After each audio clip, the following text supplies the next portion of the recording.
Welcome to my realm. I'm Tami Jorden, and this is Butterfly Days, the podcast that proves you're not past your prime, you're living in it right now, because women don't have expiration dates. Butterfly Days is a celebration of the extraordinary potential of Gen X and Boomer women. Throughout history, women have shared wisdom to uplift and empower one another, and you're about to learn hard-earned wisdom and best-kept secrets from interesting, inspiring women. So if you're ready to embrace your butterfly season with confidence, find joy in the present, and create a legacy that matters, you're in the right place. No more holding back. Let's spread our wings now. Here we go. Welcome to my realm. This is Tami Jorden, and you're listening to Butterfly Days. And today, we're going to get a little clarity around why I keep talking about generations and the big question I'm asked so much lately: what is Gen Jones? Follow me. Have you ever wondered why you see the world the way that you do? Why certain expectations kind of feel baked into you and others feel like pressure that you never actually agreed to? Well, today, I want to give you a cool lens to think about that. Because your generation didn't just shape your life, it shaped what you were told to value. And that matters more than you think. Let's talk about why. First of all, let's think about the 20th century. It begins with the greatest generation. But then in 1928, so between 1928 and 1945, the silent generation is born. And many of us listening to this have parents born between 28 and 45. The boomer generation will be 1946 to 1964. They grew up in a culture that emphasized morality, responsibility, and being a good citizen and a team player. Eventually, by the time they get into the later 60s, they're going to try to change the definitions of good citizen and team player, but they really still hold those values. And they're influenced by things like the Beatles and Woodstock. And their lens is contribute, build. Structures are inherently good if we make them right. Gen Jones is a micro-generation. This is the one for people who've been wondering. Gen Jones is a micro-generation of the boomer generation, and they're born between 1955 roughly and 1965. So they're running about 61 to 72 years old for Gen Jones. And this is where the shift begins in the 20th century culturally. Many were raised by silent generation, but they came of age as these changes began to percolate up. This is so cool. They were the first girls who were told, you can do anything. But at the same time that's happening, advertising and media are beginning to take a stronger hold in the culture. And we're moving away from be good, be responsible, towards be attractive, be thin, stay youthful. And that's going to have a strong impact on the women in this generation. So the cultural signals are starting to split here. And they're largely impacted by like Springsteen and the Eagles. And their lens became independence, but navigate social contradictions. They're capable, but often unsupported in the workplace, for instance, which was not really designed for women being equal to men. And they're aware that something is not fully adding up, which takes us forward to Gen X. Gen X is born 1965 roughly to 1980. They're about 46 to 61 years old.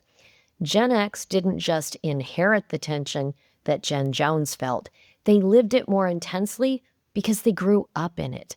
And we girls were also told you can be anything, but also shown your body should look a certain way, stay young, and compete in that system that wasn't designed for us with a glass ceiling. And this is the first generation fully shaped by rapid tech shifts, dual income households, less supervision, and more independence. The music and culture around us would be things like MTV, Madonna, Nirvana, and our lens is more self-reliant, skeptical, and always adapting. So here's the truth. We learned to navigate systems that were changing in real time. Gen X became very proficient at that. Because remember, Gen X and Gen Jones come in on analog, but will move all the way into tech as they mature. So this isn't just interesting, it actually explains a lot. And there are 3 areas where you can really see it: music, tech, and aging. Let me explain. Music is about identity. Every generation's music reflects how they saw the world. The idealism, the reflection, meaning what meaning did they make out of it, and the raw honesty that can only be found in music. And that's why your music still feels like you. Just a few bars and you can be right back there, baby. You know, tech. Tech shows adaptation skills. Boomers adapted, most of them. Gen Jones bridged. We were the last generation to be fully analog. Gen X learned it on the fly because we come in at the tail end of analog. We remember the 8 tracks, but really more the cassettes, and move fully into digital. So you didn't grow up with it, you figured it out. And that builds a kind of confidence that's largely been underestimated. We'll come back to that. Aging. This is where we can break the mold. Here's the biggest shift. We were raised in a culture that increasingly said, be young and thin. Remember, anorexia, bulimia, the eating disorders, they begin with Gen Jones and Gen X. Be young and thin, stay desirable, don't age. But now, we're the generation saying, no, I define what midlife looks like now because this doesn't even make sense. So the real tension, and this is the heart of it, Gen Jones and Gen X women were handed 2 competing messages. You can do anything, but you better look good doing it because aging is a sin. Y'all, that's a setup. And so many women have hit midlife thinking, why do I feel like I did things right, but it's not right?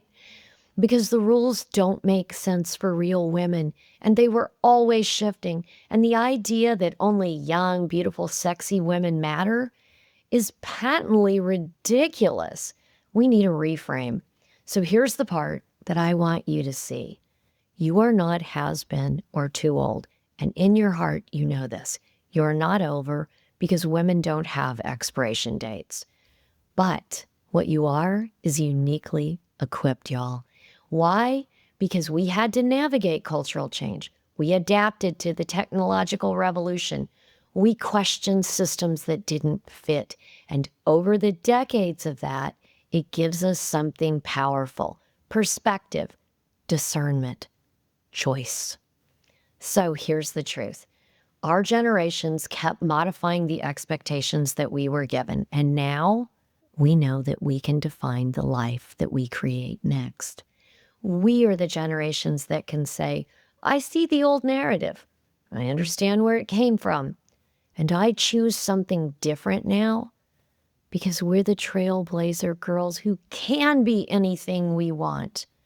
We were shaped by the shifting rules, so we learned how to rewrite them. We don't have to keep living by expectations that we didn't create. And this is the chapter where we truly stop performing. We can just own it and begin defining it for ourselves. So this is my benediction, my beautiful Gen Jones and Gen X sisters.